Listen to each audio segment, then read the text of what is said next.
Jake Tapper is, of course, a CNN host, and he's a guy who I've admittedly had issues with. So recently, him and I went at it a little bit on Twitter. He was going after an RT host, and in the process of doing that, he was saying things that are just flat out not true. His argument was effectively, look, RT is nothing but propaganda, and they're all Kremlin puppets. Now, am I defending RT 100% as if there's some sort of an ideal of what media should be? No, of course not. They do have institutional biases. They do have problems like any other media outlet has. And generally speaking, I'm not the biggest fan of having direct state-run media. I think sometimes it can be pulled off in a way where they have enough independence where they're not nearly as influenced as they could be by the government. But there's an aspect or a grain of truth in what Jake Tapper is arguing. But there is a bigger problem with what he's arguing, though, which is he's biting off more than he can chew. He's making too bold of a claim. It's not true. So, for example, Tom Hartman works for RT. You talk to Tom Hartman, he's a legendary liberal radio host. Tom Hartman will tell you, no, nobody tells me I can't say anything. I can say whatever I want. Ed Schultz, formerly of MSNBC, works for RT. Okay, is the argument that Tom Hartman and Ed Schultz are Kremlin puppets and they're mouthpieces for Vladimir Putin? Jake, you don't believe that. You're too smart to believe that. Furthermore, I happen to know Abby Martin. Abby Martin hosted a show on RT for a long time, and whenever anybody tries to make the claim, oh, they're just everybody on there is a Kremlin puppet, and they're giving the line of Vladimir Putin. Abby comes out and says, actually, no, I was able to say whatever I wanted to say. Thank you very much. I actually work there.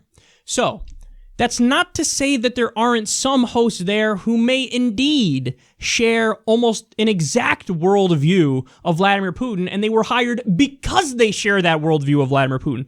So that's not to say there aren't institutional biases and giant problems. I'm sure there are.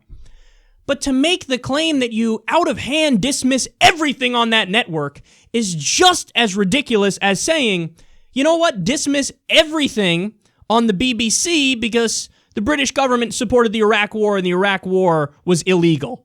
Or saying NPR or PBS, hey, dismiss everything that they say on every topic because the United States has 800 military bases around the world and it costs $100 billion a year to maintain them, and we have 7 interventions going on right now, and Obama committed war crimes out the wazoo. 90% of the people killed by drones are innocent people. They killed a 16-year-old American citizen with a drone. Wildly unconstitutional. NSA spying, wildly unconstitutional. A clear violation of your protection from unreasonable search and seizure. So should I dismiss everything from PBS or everything from NPR because of that? Should I dismiss everything from BBC because of the crimes of the British government? No. You have to have a critical eye everywhere you go. Some things you dismiss as propaganda when it's propaganda. Other things you say, oh, this appears to be true and the evidence backs it up. So you have to be reasonable and objective about it. But what Jake Tapper wants to do is he wants to say all of RT is bad and CNN is good. Well, Jake, I have a question for you. Have you spoken to your buddy Wolf Blitzer? Remember when Wolf Blitzer said he was concerned about defense contractors losing jobs if they can't continue to make bombs that are dropped on Yemeni children? You remember that? Wolf Blitzer, talking to Rand Paul, was concerned about the profits of the defense contractors. How's that for propaganda for the government? How's that for being a puppet? How's that for a convenient line that helps the government in all of their crimes that they commit? Oh, we might lose jobs if we stop massacring innocent women and children in Yemen and arming Saudi Arabia, a terror state. We're arming ISIS that made it. You think CNN has sufficiently stood up against that? You think CNN has sufficiently stood up and called out the fact that Israel has illegal settlements under international law, and this isn't a debatable issue in the rest of the world? They haven't spoken up against it. So, Jake, let me be crystal clear. Sometimes your network is ridiculous. Are there any planes missing? You want to spend 3.5 weeks covering that again? That was cute. Does Don Lemon have anything to say about maybe the plane went into a black hole? You got anything else to cover for fucking 24 hours straight about how Kanye West and Donald Trump met? Meanwhile, that happened just a day after Donald Trump made another disastrous pick. I don't remember who it was. Maybe it was Rex Tillerson, the CEO of ExxonMobil for Secretary of State, and while Trump's going around saying, let's take the oil, instead of having their serious conversations for a full day about, oh my God, he picked the CEO of ExxonMobil for Secretary of State, when they said, let's take the oil, that's crazy. That's insanity. Wars over natural resources, he's admitting he's going to do it. No, instead of talking about that, Trump met with Kanye. Let's talk about this. Meryl Streep said some tepid words against Trump at an awards dinner. Let's cover this for 24 hours straight, as opposed to talking about the serious issues in America. Like 50% of the American people making $30,000 a year or less. They don't have anything to say about the serious issues that affect you. They have stuff to say about pop culture and, ooh, what's hot on Twitter, and you're not that serious, Jake. Now, I'm being a little too hard on Jake himself, because the reality is, relatively speaking, over at CNN, he is one of the better ones. And he has done positive things, and when he does positive things, he deserves credit for it. But I'm here to tell Jake Tapper, guess what? CNN isn't pure good. RT isn't pure evil. And if you think that, you've bought into the mindset, which is why you're in the position and you have the job you have. Because you conveniently, whether or not you realize it, toe more of the government line than you think you do. Now, again, this isn't just about Jake Tapper. I have it more out for Jake's network than I do for Jake himself. Jake is one of the better ones on CNN. And that's to say nothing of his disastrous, ridiculous, backwards, ignorant coverage of Syria. I won't get into that right now. You've seen my segments on that before. But today I'm here to actually give credit to Jake Tapper. I know it seems weird after doing that long rant right there. But let me show you what everybody should be doing to hold the government accountable. Jake, take it away. Welcome to The Lead. I'm Jake Tapper. We're going to begin today with some breaking news in our politics lead. President Trump is claiming, and the White House is reaffirming, the fiction that millions of illegal votes were cast in the 2016 election. It is empirically a stunning allegation for which the White House is providing no evidence. And there is a reason they are providing no evidence. There is no evidence. It is not true. Moments ago, White House Press Secretary Sean Spicer acknowledged that the president believes 3 to 5 million votes were illegally cast in November. It was interesting what Mr. Spicer did not say. He did not say that he shared the belief, even after he was asked. Now, why would that be? Perhaps because there's zero evidence of widespread voter fraud in the 2016 election. Now, has there ever been voter fraud? Any instances? Yes. Massive voter fraud? 3 to 5 million votes cast illegally in 2016? No, it's simply not true. In fact, if there were even a fraction of the voter fraud that President Trump is alleging, he would be derelict not to order a major investigation. It would likely require a vast conspiracy involving public officials all over the country and would likely have had far-reaching impact in other contests, tainting races down the ballot, not just the presidential race. If President Trump's beliefs are true, Republican leaders in Congress should be holding hearings and trumpeting this injustice every single day. His Justice Department, his Department of Homeland Security, all of them would need to crack down immediately. Unless, of course, it's not even remotely true, which is, of course, the case. That's how you do it. On every single issue, this is how you should cover it. Because guess what? The truth isn't bipartisan. The truth isn't neutral. Sometimes the truth is rigidly partisan. Sometimes the truth is one-sided. When Republicans say climate change isn't real and the Democrats say climate change is real, the Democrats are correct and the Republicans are incorrect.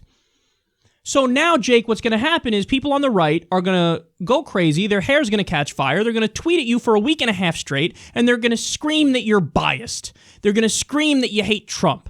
They're going to scream that you're a hack. They're going to scream everything under the sun. But your job is to say, no, these are the facts.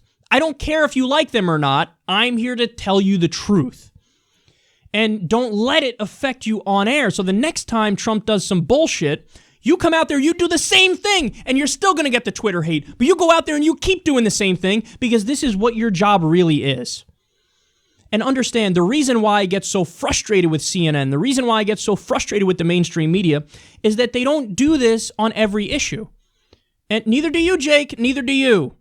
You do not do this on every issue. So, let me give you an example. When Donald Trump said during the campaign, quote, "We have to take out their families. We have to take out their families."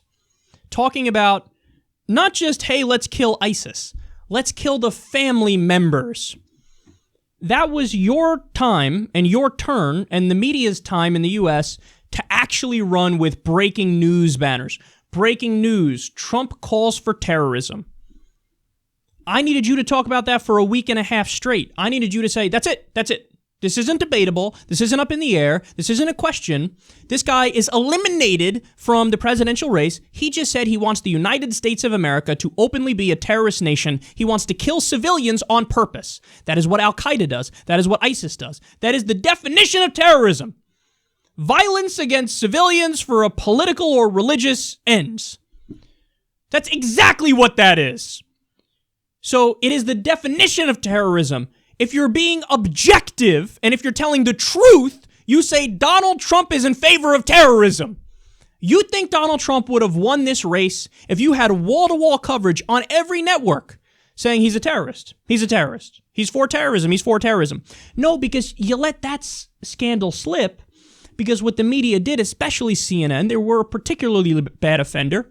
They would cover, oh my God, look at this ad from other Republicans who say they don't like Donald Trump because he curses. And then there'd be a highlight reel of Trump cursing. I don't care. We're adults talking about adult issues. What really concerns me, what's really a sign of moral decay and a rotten human being and an immoral son of a bitch is when he says, I'm going to kill civilians. Not that he says fuck, not that he says ass or shit. I don't care about that. The voters didn't care about that either. And many of them didn't know that Trump said, let's kill civilians. That's why I get so mad at CNN. Your outrage meter is typically broken. When Donald Trump said, let's torture 1 million times over, that's where you draw a line. That's it. He's eliminated from the race. You can't openly call for a violation of the Geneva Conventions and the Nuremberg Tribunal and international law and U.S. law and the Constitution. This is a barbarian we're talking about. This is where we draw the line. If you vote for him, you're wrong. Also, it's not just with Trump. We should have saw this with Obama and his drone strikes. 90% kill the wrong people. Where were you screaming about that? Obama got away with saying, I didn't have any scandals in my time in office. Killing 90% the wrong people with drones is the biggest scandal, way bigger than Monica Lewinsky sucking a dick in a White House. So, this is why I get mad at CNN. You don't focus on the issues enough. Here's a rare instance where you are calling out bullshit where there's bullshit, but I need to see more of this. When Hillary Clinton comically argued she's not corrupt, there's no pay-to-play corruption, your job was to say, wrong, here are all the facts about the Clinton Foundation, here are the specific instances of pay-to-play corruption. That's why I get mad at CNN, Jake. But do this and do this a lot more often, and perhaps I'll go softer on CNN, because at that point, you would deserve for me to go softer on you.